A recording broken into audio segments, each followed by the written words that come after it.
Hello everybody, Titi back again with another video. What a tennis day we have had here in Rome, guys. What a battles we have had. Man, what a matches. Rafa Nadal, he just escaped from Denis Shapovalov's jaws. He was 2 match point down, escaped from jail there. Then Alexander Zverev, he also was in big trouble against Denis Shapovalov. Was down both in the second set and third set. Was down in the second set, 1-3 down, 1-5 straight games against Denis Shapovalov. Alexander Zverev was down 1-4 down in the third set. Deja vu, he did the same in the third set, 1-5 straight games against Denis Shapovalov. And in both Nadal and Alexander Zverev, in the end, they prevailed. Before I will preview the quarterfinals matches that we have ahead of us tomorrow, I want to talk a little about the matches that we saw earlier today. Rafa against Denis Shapovalov, like I said, he was in big trouble. I was not impressed with Rafa Nadal's level, especially not the first and a half set, where he was down 6-3, 3-love down, and also was facing break point opportunities against him to be double break down in the second set. And if Denis Shapovalov would have been double break up in the second set for love, I think it would have been game over for Rafa Nadal. I don't think Rafa would have came back with double break down in the second set. But luckily for Rafa Nadal, his fans, his team, himself too, he was not double break down in the second set, and he in the end prevailed, won that second set 6-3. And then he also was a breakdown in the third set. But Rafa, the fighter that he is, the gladiator that he is, he never surrenders. This is one of Rafa's biggest strengths as a tennis player. One of his many big strengths that he has as a tennis player. He's not in the peak of his career. He really is not. He is showing that Father Time is catching up with him more and more. I have never seen Rafa Nadal this week on clay, and I'm going to tell you guys why. Even though that I don't want to do this video too long because it is very late here in Sweden. I have to go home. It has been a long day with family and friends because I've been really busy. I have not managed to see all the matches because it has been a special day for me and my family today. But I've seen Rafa Nadal. I saw the first 2 sets, and I saw Zverev a little, and I saw Team against Sonego, who just ended a couple of minutes ago. Rafa Nadal, I'm going to tell you why Rafa is so much vulnerable nowadays than he was 5-10 years ago. It is many reasons. Of course, Father Time is catching up with him. His serve is Rafa has never been a big server. Let's be honest, never. But as weak as I've seen him serve these couple of months, the entire year basically, besides the Australian Open, where he was serving pretty decent. But after the Australian Open, he was not serving good in Monte Carlo. He was not serving great in Barcelona. Even though he won Barcelona, he didn't serve great. And he for sure is not serving. He didn't serve good in Madrid, and for sure is not serving great in Rome either. Rafa Nadal was not a big server when he was 25 years old either. He was not. But the difference is, Rafa Nadal was much better off the ground when he was younger. He was much more consistent from the baseline. He was doing much more damage on the serve plus points when he was younger. He was much cleaner with his shots when he was younger. He had much better shot tolerance when he was younger, and he even was much stronger physically when he was younger. So Rafa, even though he was a weak server, even when he was younger, you could not expose him as you can do when he's older now, because he had much better shot tolerance. He was more consistent on the baseline. He was a much better serve plus point player, served, and he did damage with his forehand immediately when he was younger. Nowadays he's serving weak, but the difference is he's not as great off the ground in his older days like he was 5-10 years ago. That is one big reason why Rafa Nadal is much more vulnerable nowadays, and players are getting at him more and more. Rublev defeated him in Monte Carlo. Titi Pass had a match point against him in Barcelona final and almost defeated him.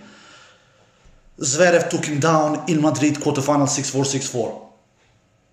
He is not as good off the ground like he was 5-10 years ago. He's not serving as this. He served. He was not a great server 5-10 years ago either, but he was much better off the ground 5-10 years ago when he was younger. Now he's serving as weak as before, maybe even weaker, probably weaker. But why he's more vulnerable? He cannot protect his baseline like he did 5-10 years ago, and that's why you see Rafa Nadal struggling much more. That is one big reason. The second reason is the player are not afraid of him like they were before. They are seeing this. You don't think Shapovalov, when he went on the court earlier today, he didn't see him play against Rublev in Monte Carlo? He didn't see him play against Titi Pass in Barcelona? He didn't see him lose against Zverev in Madrid? Of course he saw this, and not only Shapovalov, everybody who are top 20, top 30 in the world, when they face Rafa Nadal nowadays on clay, especially in 3 sets matches, not 5 sets matches like it is the case in French Open, they are not afraid against him as they were before. They were the losers before the match started, when Rafa was at his absolute peak. They were the losers on the locker room, guys, on the locker room. That is not the case. So yeah, there you have the big 2 reasons why Rafa Nadal is much more vulnerable on clay nowadays. He's not protecting the baseline, he's not great off the ground as he was 5-10 years ago, and the players are not afraid of him like they were 5-10 years ago. So Rafa Nadal, big congrats to Rafa Nadal, big kudos to him, shout out to him.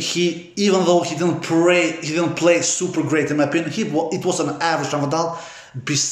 Despite that, he came through and he in the end weighed down Denis Shapovalov and won that 3rd set tiebreak 7-3 after saving 2 match points in that 12th game in the 3rd set.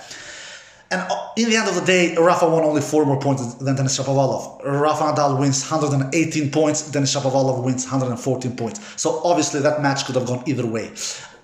Obviously.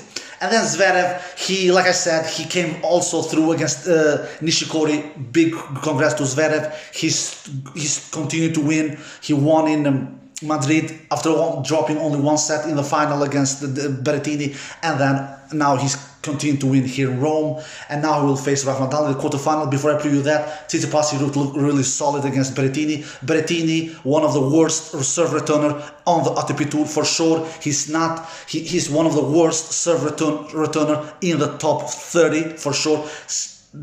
Titi Pass wins over 80 points, over 80 serve points won in his first serve. I believe he won 84% behind his first serves, and he won 71% behind second serves.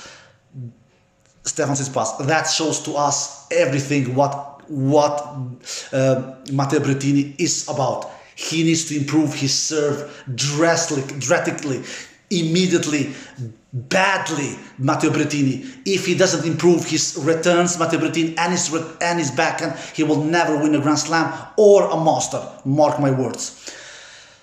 And then team against Lorenzo Sonego, big fight over 3 hours. That match also could have gone either way. Team, he served out, he had a chance to serve out for the match in that 5-4 game in the 3rd set. Yeah, he actually had even 1 match point in Sonego's serve in that 3-5 game, but no shame to team there. Sonego did a great point there to save the match point the team had on Sonego's serve. And then in the tiebreak, Sonego was just a more cleaner player, more consistent player. And in the end, I believe Sonego's serve was the deciding factor why he won. Sonego has a bigger serve than Dominic Thiem. Dominic Thiem, he didn't do a bad match. I think he fired 36 winners and only 19 unforced errors. That is a great match, really. But Sonego, 50 winners and 31 unforced errors. He does 19 more winners and unforced errors, if I'm counting right here. So that is, Sonego really is a great clay court player.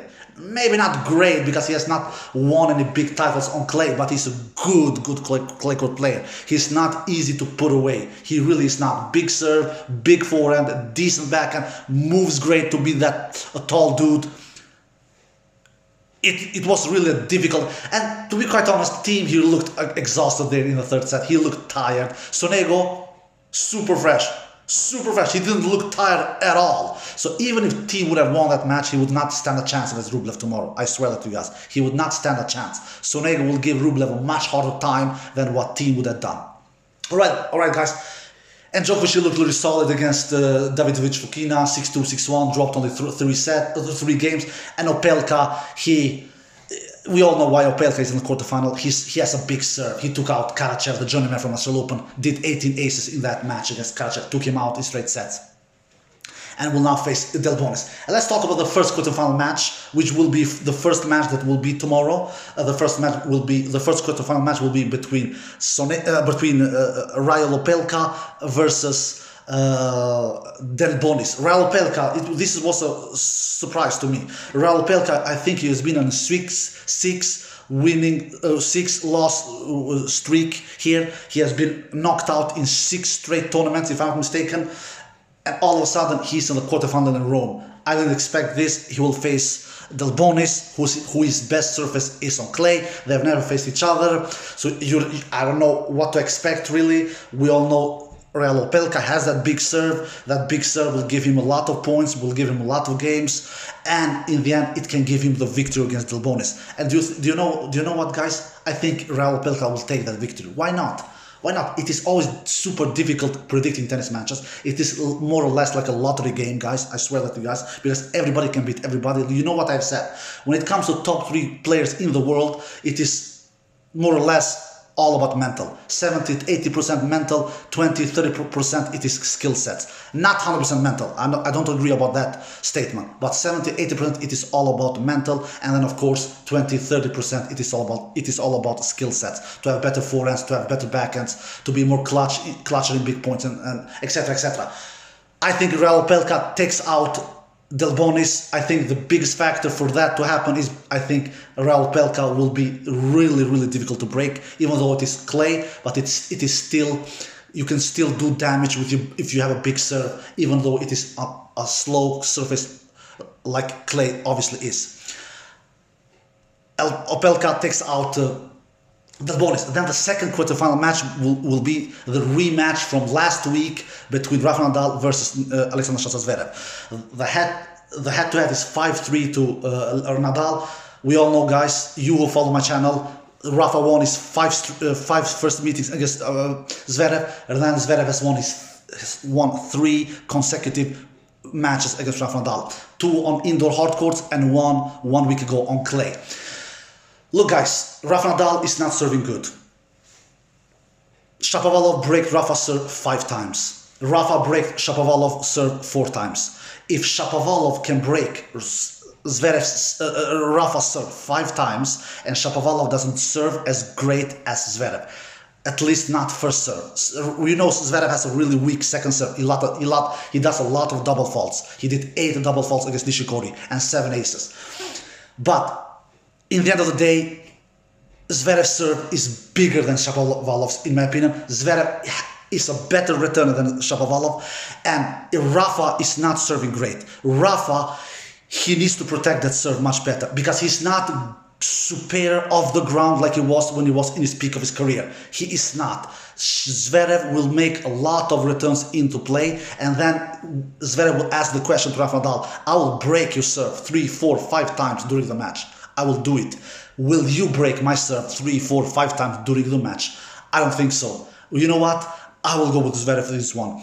I will change my opinion. I have had Rafa Nadal as my #1 pick to win the tournament, but I have not been impressed in Rafa Nadal's level, especially when it comes to serving. And he does a lot of unforced errors as well. He does a lot of winners too. I think he did over 30 winners against Shapovalov, I think, but he did also over 30 unforced errors, if I'm not mistaken. So he is doing a lot of unforced errors and a lot of winners.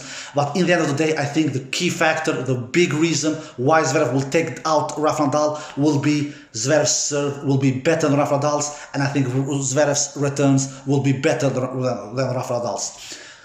And then the third match is between Djokovic versus Titi Pass.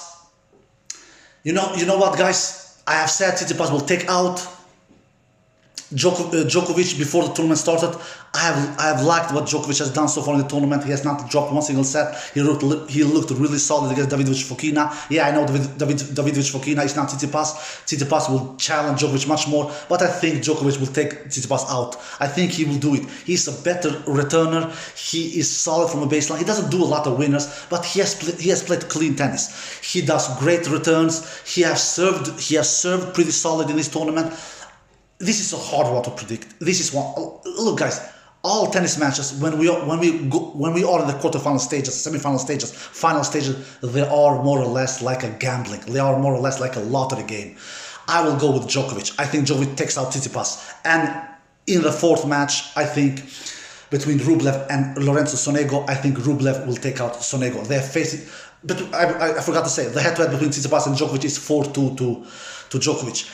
And then Rublev versus Sonego, they faced each other only one time. That was in Vienna, the final last year, where Rublev won in straight set 6-4, 6-4. So my winners are Radul Pelka, Alexander Zverev, Novak Djokovic, and Rublev. Alright guys, I hope you enjoyed this video. If you did, give it a thumbs up, subscribe, see you next time. Peace.